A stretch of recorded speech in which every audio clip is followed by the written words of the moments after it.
बहुत मुश्किल होता जाएगा उन पार्टियों को हराना जो सत्ता में।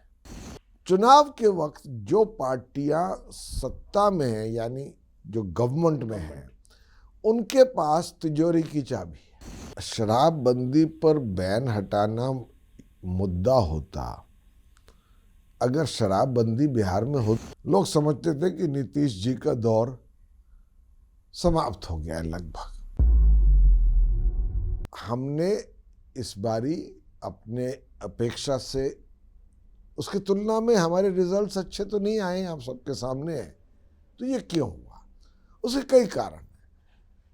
मेरे समझ से जो सबसे बड़ा कारण है वो ये है कि बिहार की जनता चाहती नहीं थी कि लालू जी और आरजेडी और तेजस्वी का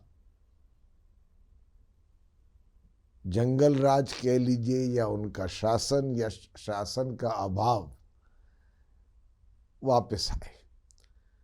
तो जो एंटी इनकम्बेंसी थी डबल इंजन सरकार के खिलाफ, नीतीश जी के, बीजेपी के, इन मुद्दों पर जो एंटी इनकम्बेंसी थी, वो इस बार, क्योंकि हम नई पार्टी हैं, इस बार उन्होंने कहा कि भैया कंसोलिडेट करो उन फोर्सेस को जो कि स्थापित हैं और जो आरजेडी को रोक सकती है। और यही हुआ, जो वोट हमारे पास आ सकता था वो कंसोलिडेट हो गया एनडीए में। एक तो ये बहुत बड़ा कारण है।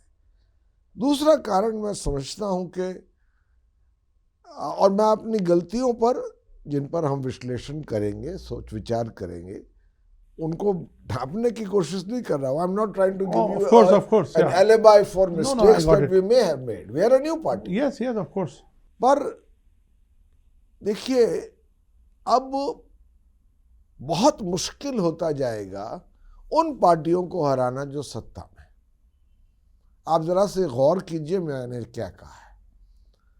क्योंकि चुनाव के वक्त जो पार्टियां सत्ता में हैं, यानी जो गवर्नमेंट में हैं, उनके पास तिजोरी की चाबी है। They have the key to the treasury, while others can only make promises.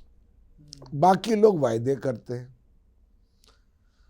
उनके पास तिजोरी की चाबी है, जिसको खोल के तिजोरी में पैसा हो या ना हो, द ट्रेजरी में बी एम्प्टी, चुनाव के वक्त वो बांट सकते हैं। और अब एक माध्यम भी मिल गया उसका, डायरेक्ट बेनिफिट ट्रांसफर। और 1.25 करोड़ महिलाओं को आपने आचार संहिता के 1 घंटे पहले मॉडल कोड ऑफ कंडक्ट के 10-10 हजार रुपये बांट दिए। तो मैं किसी पर व्यक्तिगत आलोचना या कोई टिप्पणी नहीं कर रहा, पर उसका प्रभाव तो पड़ता है। गरीब प्रदेश है बिहार, डाक खानों के आगे मेला लग गया, और ये पैसा मॉडल कोड के आने के बाद भी चुनाव तक बंटता रहा, क्योंकि लोग क्यू में खड़े होकर के वो पैसे लेने को खड़े थे। तो निर्णय पहले लिया हो, पर वो कार्यान्वित उसके बाद भी होता रहा। तो मैं समझता हूं ये कुछ That has worked against you.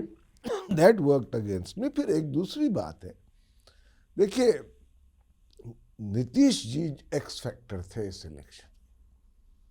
लोग समझते थे कि नीतीश जी का दौर समाप्त हो गया है लगभग। उनके स्वास्थ्य को लेकर के भी कई चर्चाएं होती थी। पर नीतीश जी 20 साल से मुख्यमंत्री हैं। लोगों के मन में ये भी था कि लालू यादव के जंगल राज के बाद नीतीश जी के आना और बिहार में जो बदलाव हुआ, खास तौर से कानून व्यवस्था में, यू सी, नीतीश जी's greatest contribution after the jungle raj was to restore law and order. Right. और नीतीश जी का एक अपना एक व्यक्तित्व था। एक तो परिवारवाद नहीं था, एक उनकी निजी शुचिता, पर्सनल इंटेग्रिटी, तीसरी चीज उनका नाम ही लोगों ने सुशासन बाबू रखा। राइट। और चौथी बात ये थी कि जहां तक हो सके, मेरे समझ से सोशलिस्ट मूवमेंट जो था ना इस देश का, इस देश के इतिहास का बड़ा हिस्सा उसके सबसे पॉलिश्ड प्रोडक्ट थे। अगर ये नहीं होता तो मैं तो फॉरेन सर्विस में था, तब एम्बेसडर था भूटान में। I know. I resigned. Yes.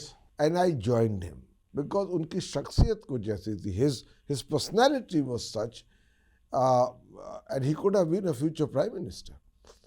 So उनके प्रति अभी भी बिहार में, खास तौर से महिलाओं में, आज भी आस्था है। Coming to this point, 1 minute sir.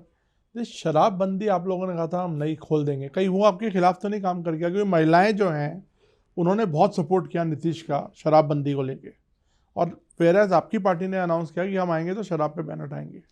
देखिए, शराबबंदी पर बैन हटाना मुद्दा होता अगर शराबबंदी बिहार में होती, one of the factor I am saying, अगर शराबबंदी बिहार में होती, नुक्कड़ नुक्कड़ पर तो शराब बिक रही है, हर घर में होम डिलीवरी हो रही है, वही शराब और महंगी मिल रही है, वही लोग पी भी रहे हैं और ज्यादा पैसा भी दे रहे हैं, तो क्या ये महिला पे इसका असर नहीं होगा? उसको घर चलाना है।